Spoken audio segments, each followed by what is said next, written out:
안녕하세요. 룸앤마이드입니다. 혹시 살면서 왜 나는 도와줬는데 오히려 원망을 들을까? 이런 경험이 있다면 생각해보기 좋은 내용을 준비했습니다.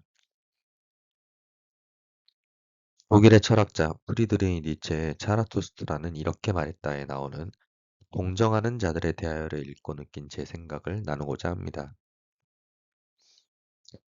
보통 우리는 타인을 동정하며 돕는 사람을 착한 사람이라고 여기죠. 하지만 니체는 전혀 다르게 말합니다. 그는 동정을 바보 같은 짓, 그리고 고통을 불러오는 것이라고 했습니다. 사랑과는 대비되는 개념이라고 설명을 해요. 저는 처음엔 동정과 사랑이 비슷하다고 생각을 했어요. 둘 다 타인을 돕는 행동을 하니까요. 그런데 니체는 이 둘이 정반대라고 설명을 합니다. 그 차이는 바로 행동의 동기와 결과에 있습니다.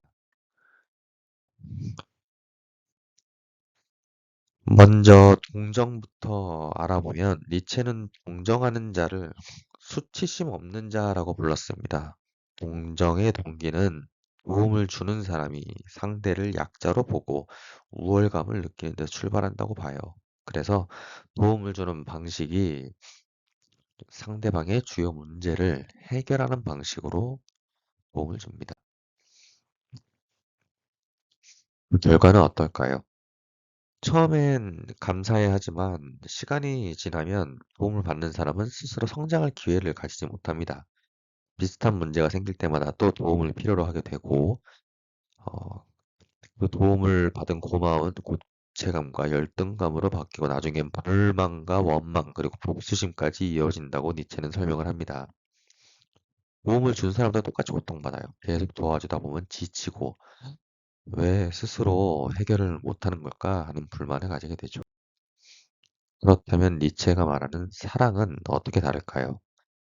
사랑의 동기는 상대방이 문제를 해결할 수 있다는 능력을 존중해 주는 데 있습니다. 그래서 직접 문제를 해결해 주지 않고 곁에서 지켜보거나 작은 도움만 줍니다. 즉, 네가 지금 힘들지만 스스로 잘 해낼 거야 라는 태도가 기본이 되는 거죠. 그 결과도 동정과는 완전히 다릅니다. 도움 받는 사람은 노력과 변화를 통해 스스로 문제를 해결하며 성장해 나가요. 니체는 이런 사랑에 의한 도움을 야전 침대 같은 도움이라고 표현을 합니다. 잠깐 기대는 건 가능하지만 문제 자체는 스스로 해결해야 된다. 예, 정리를 하자면 공정은 네 문제를 내가 직접 해결해 줄게 라는 태도로 결국 서로 불행하게 만들고, 사랑은 네가 잘 해결할 거라고 믿어 라는 태도로 해서 상대방이 변화하고 문제를 해결해낼 수 있도록 상호 발전하는 기회로 만듭니다. 그래서 니체는 동정을 사회 전체의 에너지를 갉아먹는 행위라고 설명을 해요. 그렇다면 실생활에서 도움을 받거나 줄 때는 우리는 어떻게 주의를 해야 될까요? 도움을 줄 땐 내 우월감을 채우려고 상대의 문제를 직접 해결해 주면 안 됩니다.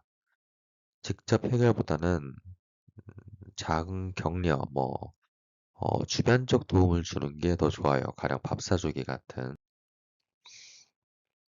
도움을 받을 때도 이 부분은 우리가 생각을 해야 돼요. 내 문제를 누군가 대신 해결해 주길 바래서도 안 되고, 그리고 그걸 그렇게 둬서도 안 됩니다. 스스로 해결할 힘을 길러야죠. 혹시 상대방이 선을 넘어서 지나치게 개입을 하면 여기서부터 제가 해보겠습니다 라는 말을 할 줄 알아야 합니다. 저도 살면서 도와주고 원망을 들은 경험이 있었습니다. 그땐 상대방의 성품을 탓했지만 지금은 내가 그때 어떤 마음으로 어떠한 도움을 주었는지, 내가 상대의 문제를 해결할 수 있음에만 집중해서 상대 문제를 억지로 해결한 건 아닌지를 생각해 보게 되는 계기가 되었습니다. 지금까지 니체의 동정하는 자들에 대하여를 함께 살펴봤습니다. 감사합니다.